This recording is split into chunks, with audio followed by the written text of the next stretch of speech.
What is up, ladies and gentlemen? Welcome back to the Brandon Coin YouTube channel. I hope everybody's having a great day. And today we're taking a look at the Z15s, but more importantly, we're taking a look at running a Z15 off 110 volt power.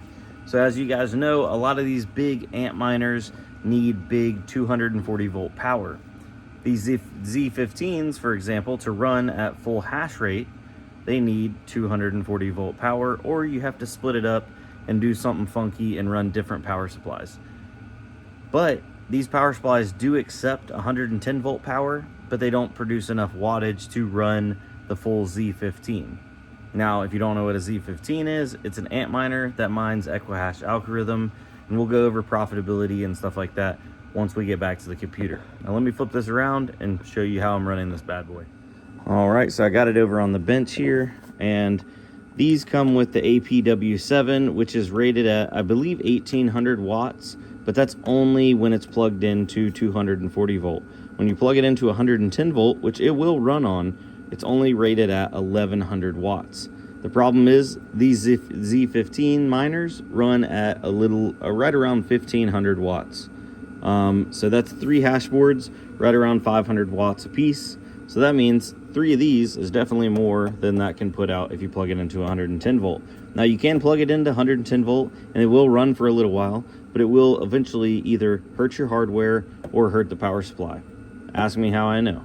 Anyway, moving on, a safe way to run these on 110 volt until you can get 240 volt is in this configuration right here.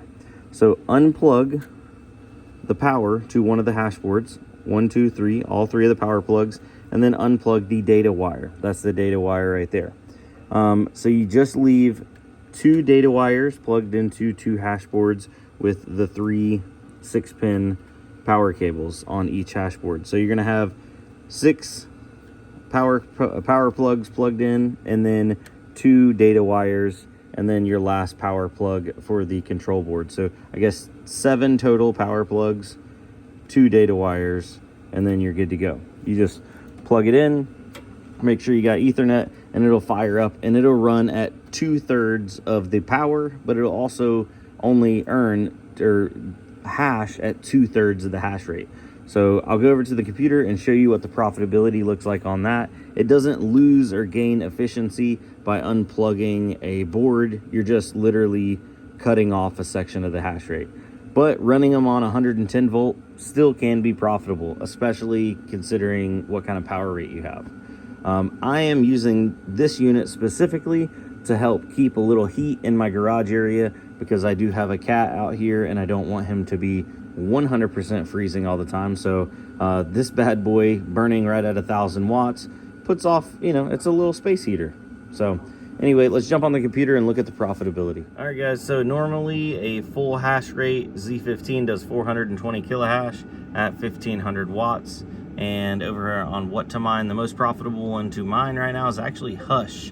And right now you'd make $6.17 before power, and that's at 10 cents per kilowatt hour. And then after power, you would profit a little over $2.50. Not bad for a budget miner. Now on Horizon or Zen, you'd be looking at profiting a little bit less than $1. On Pirate, 71 cents. On NiceHash, you'd be looking at profiting 59 cents. Zcash, 57 cents. And then Komodo is actually slightly negative. Now, if you go up here and you drop it down to 280, because that is 2 boards, they do about 140 hash a piece, and then 1000 watts, that drops it down to $4.31 a day on Hush, or $1.91 after power. I'm not super worried about the power because I was already running a small space heater out here on low to keep my cat warm. But now I can just run this, and this heater is literally paying me $4 a day, a little over $4 a day. Now on Horizon, it makes a little bit less. Pirate, even less than that. But at least there is alternatives, other coins that you can mine with these bad boys. So now, let me flip this around. All right, guys, so now the big question here, what do these bad boys cost?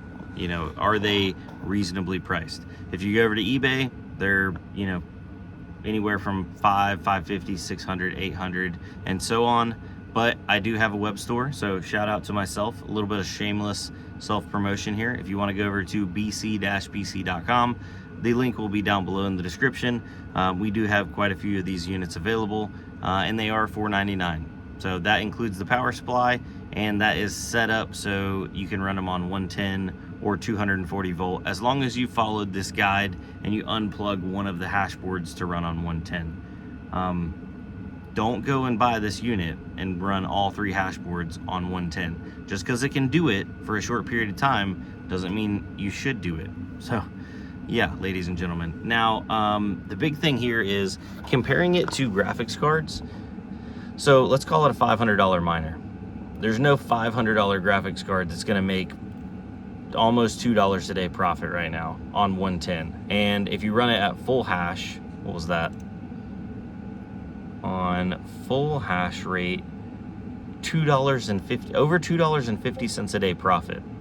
Wild, absolutely wild. Now, you know, take that with a grain of salt. It is what it is. If you have any questions, fire them down below. Other than that, it's pretty cut and dry. It's pretty simple to get these bad boys set up. You know what, I might do a dedicated setup video, so look out for that here in the future. Anyway, guys, these units are in stock and ready to ship, so if you want to grab one, I'll see you on the other side. Other than that, y'all have a good one. Have a good night. Adios. I'm gonna go turn my antminer on. And you know what? Actually, that does bring up a really good point. Before you buy one of these, don't think that you're gonna be able to put this inside your house. Even on 110 volt, they're loud. They are ASICs, and they make ASIC noises, which is loud buzzing noises. Now there is kits where you can take the stock fans off and you can put quieter fans on. You can add fans to the back. And you know what? I'll be reviewing those because I do want to make this quieter, because I would like to put one of these units up in my attic space, and then maybe like pipe the heat down into my house. Like, what if I could heat my whole house with like antminers? Wouldn't that be really cool? Problem is, it sounds like a daggone nest of hornets going wild right now. And if I put that in my attic, it would amplify that sound, definitely. So I gotta quiet them down. That'll be a whole nother video series. But with that being said, you guys have a good night.